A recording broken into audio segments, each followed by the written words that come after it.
کراچی میں 10ویں special Olympics Pakistan marathon race 2025 کا انعقاد کیا گیا، جس میں ہزاروں افراد نے شرکت کی۔ ریس کا افتتاح گورنر سندھ نے کیا۔ تقریب میں اولمپکس میڈلسٹ ارشد ندیم بھی شریک ہوئے۔ تفصیلات یاسر حسین کی اس رپورٹ میں۔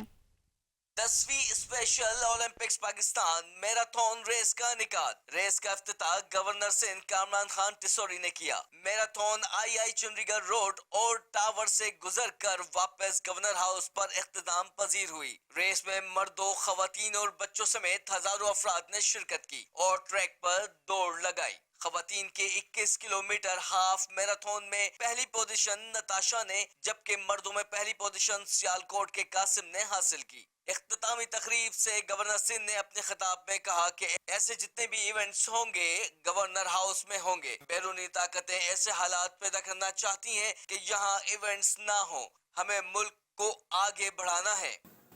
یہ میسج یہ ہے کہ جو بیرونی طاقتیں پاکستان کو کمزور سمجھتی ہیں، پاکستان میں ایسے حالات پیدا کرنا چاہتی ہیں کہ جہاں لوگ باہر سے اس ملک میں انویسٹمنٹ نہ لائیں، یہ ملک نہ چلے، میں ان کو یہ دکھانا چاہتا ہوں کہ آج آپ دیکھ لیں کہ گیٹ کھلا ہوا ہے گورنر ہاؤس کا، اور 6 بجے سے پورا کراچی یہاں موجود ہے۔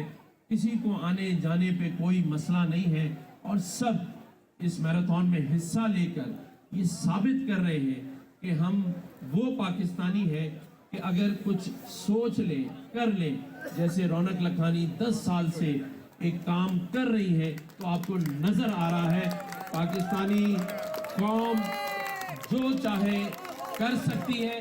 میراتھن کے brand ambassador Olympics gold medallist Arshad Nadeem نے بھی ریس کا انعقاد کو خوش آئند قرار دیا۔ تقریب میں عمان، ملیشیا کے کونسل جنرل اور دیگر اہم شخصیات نے بھی شرکت کی اور ریس کے فاتحان میں انعامات تقسیم کیے۔